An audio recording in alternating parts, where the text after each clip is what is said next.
What you just heard is part of George Benson's incredible solo on the Ghetto. And if you watch Rick Beato's most recent video, you might think that the answer to playing like this is your D-flat bebop dominant scale or learning your A-flat minor 7 arpeggio, but you would be wrong. After years of studying Benson's solos, transcribing them, including working with Benson's team on his latest album, transcribing those solos and analyzing for this channel, I can tell you that the bebop dominant scale and A-flat minor 7 arpeggio are not at all how Benson is thinking about this music and playing like this. In fact, treating this solo and any solo as a series of scale or arpeggio choices makes things so much harder for yourself, and is probably the reason you're frustrated that you're not making any progress in improvising. In this video, I'm going to show you exactly what I mean, and I'll break down the main points that I disagree with Rick Beato on. Now, to be clear, I think Rick Beato is great. I'm a big fan of what he does, his channel, his interview with Benson was possibly the best interview with Benson ever. I do, however, strongly disagree with his teaching approach, and my approach is vastly different from that. So that's what I want to get into. That's what I'm focused on here, not on personal attacks or anything of that nature. So before we dive into what's actually discussed in Rick's video, we have to address the elephant in the room, what's not discussed in this video. And that's actually the first half of the solo. So Beato starts off like a minute into Benson's solo, and there's some critical things happening in that first part of the solo that really give us a clue into how Benson is approaching this music and how we can approach it so we can improve. So the way Benson opens his solo at the very beginning is with this lick.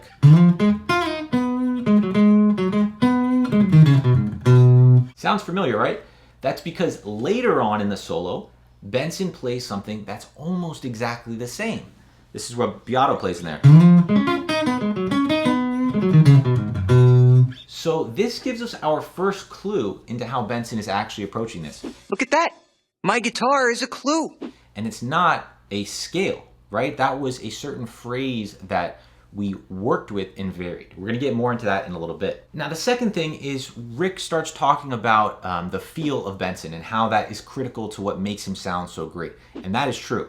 However, he then says that we can't really describe feel. There's not really a way of approaching it. And I won't put words in his mouth. I'll give you the exact quote. You can't really describe feel. It's kind of where he places the notes in the beat, and he has like the deepest pocket. And here I have to respectfully disagree. I think we can describe a lot of elements of Benson's feel, and that they actually help us understand how we can improve our own time feel. And so after transcribing the entire solo, the whole 5 pages of it, one thing you can really see here is that Benson is almost never starting his phrase on a downbeat. Almost all of the phrases over the whole 2-minute solo, again, I have the whole transcription, he only starts one phrase on a downbeat. And even that one, it's like a little pause that it could have been considered part of a longer phrase. So what does this mean? That is because it allows Benson to get this bounce, this forward movement in his solo, forward momentum.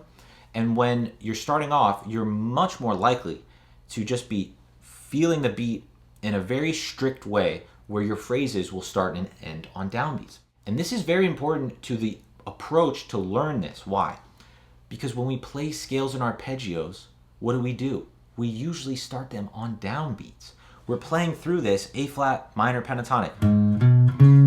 3 and 4 and 1 and every single start of that is on the downbeat. We're basically training ourselves to play these things in a way that the masters are not playing them in. So we're trying to play like Benson, but we're not phrasing anything like him. Everything we practice is on the downbeat.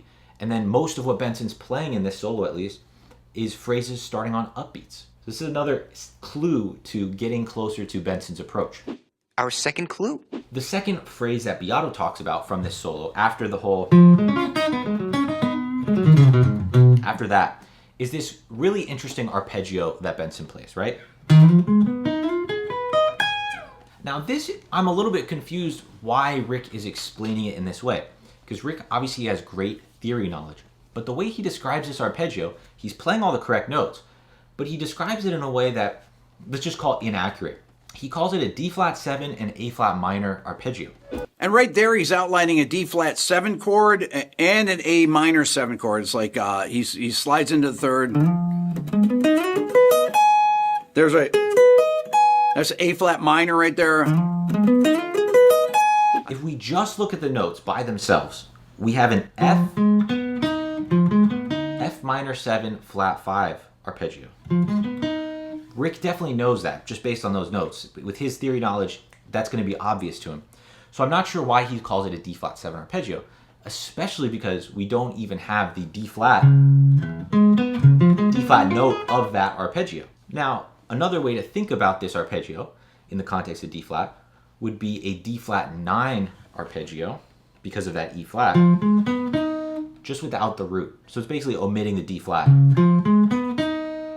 Again, I don't know why Rick doesn't mention that though, because that to me is a much clearer understanding of what it actually is. Beyond all that, I think he misses actually the interesting point here of how Benson is playing the arpeggio.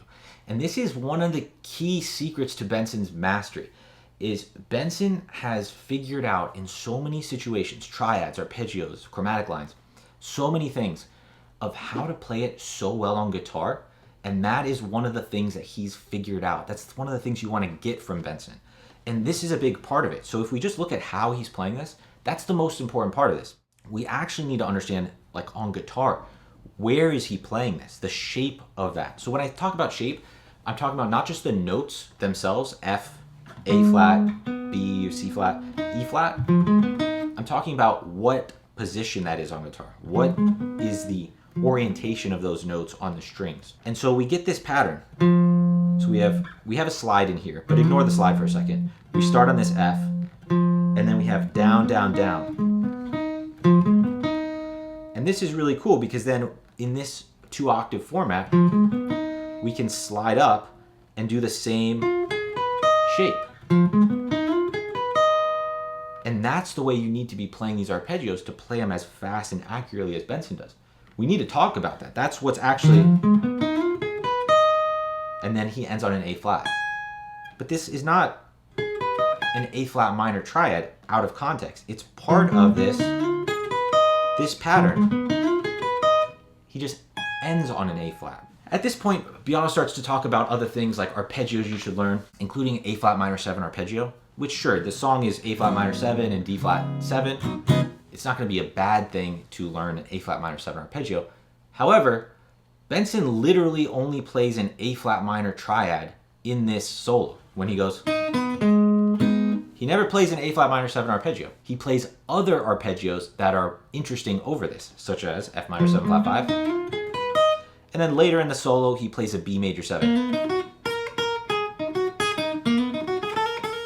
Which sounds great over D flat 7. So let's talk about those arpeggios. Let's learn those arpeggios. But even beyond that, there's something we need to do. And that brings me to the next big point, probably the biggest issue I have with the way Rick Beato is explaining this, is then he talks about what you need to do is learn the D-flat bebop dominant scale. What George is using here is this bebop dominant scale. In this case, it'd be a D-flat bebop dominant scale. And if you start here on D-flat, it walks down chromatically to the flat 7.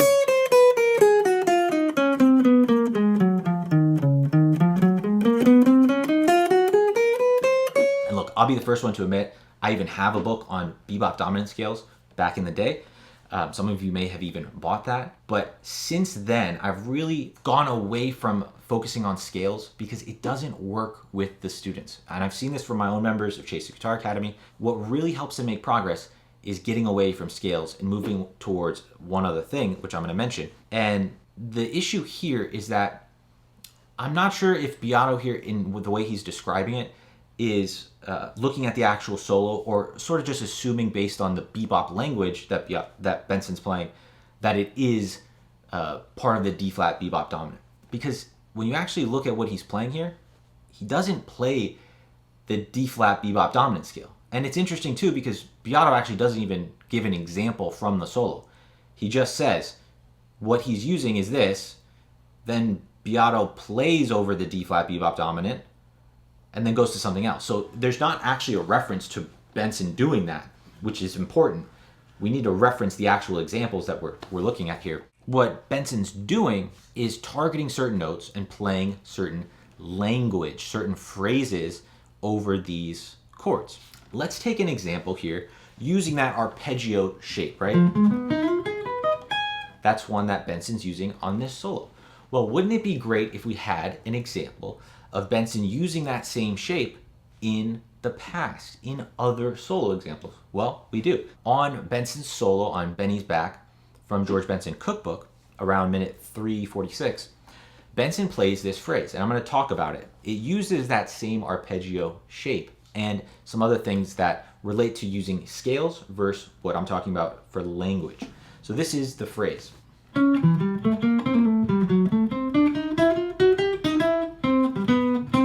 Okay, so you saw in here we had that shape, but we don't finish that F sharp minor 7 flat 5.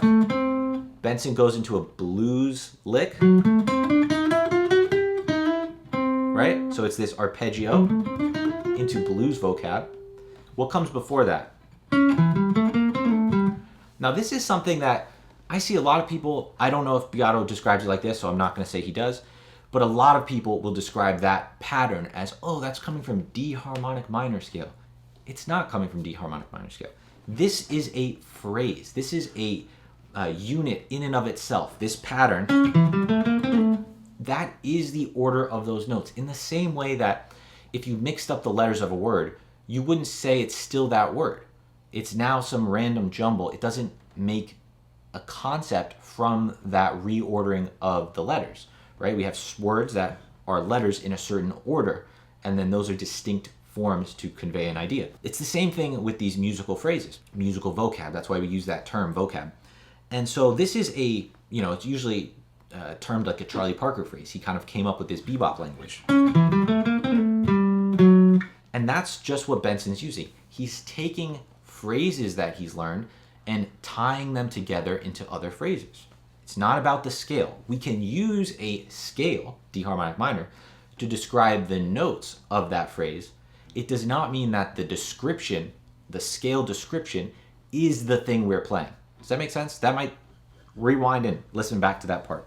So Benson is taking this phrase, connected to this arpeggio shape, connected to blues vocab.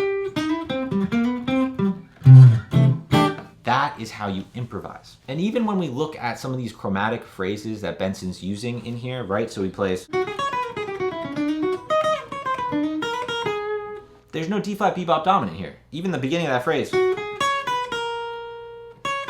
D flat, B, B flat. If it was D flat bebop dominant, we would have C natural. He doesn't play that.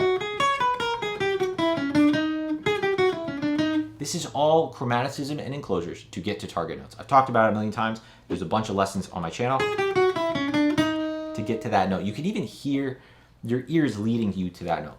It's a much more productive way to think about this, and I think actually accurate to how the improvisers are thinking about it as well. So this brings us to the most important part here. But I think we should find our last clue. And this is the part that hopefully you're getting something out of, is how do you develop this kind of ability for yourself, for your own guitar playing? And I think the path here is very clear. It's not an easy one, but it's one that we can see in Benson's playing over the course of years of work, years of mastery. It's not about learning a scale. It's about learning musical phrases, vocabulary that he's developed and refining, changing over time. We saw it at the opening of this own solo. He takes the same vocabulary phrase and changes it within the same solo. It gives the solo continuity. It's a callback, just like in good comedy, you're calling back to other ideas, and it gives him something to play that he knows works. It's like a statement to the audience. And we see that especially in the solo. Every single thing he plays is not a running up and down a scale. It's a phrase, it's a blues phrase, a bebop phrase, things he's learned and worked together over a lifetime. That is the kind of mastery that it takes to develop the level of improvising someone like Benson has. So if I can give you one piece of advice here, don't approach improvising from a scale perspective. Approach it from the perspective of learning musical vocabulary. And if you found this video helpful at all, insightful at all, make sure you hit subscribe and hit the bell notifications, because next week I'm going to break down this solo with the best pieces of vocab that I think you can get out of this. We're going to break down blues vocab, bebop vocab, and some of the arpeggio and guitar related tricks that Benson does here that are really, really important that you can apply on any solo. These are the building blocks that will actually get you closer to playing like George Benson, not memorizing scales. And I'll tell you from my experience, it's way more fun and way more effective. Hope to see you then. Let's play this solo again. This solo is so freaking good.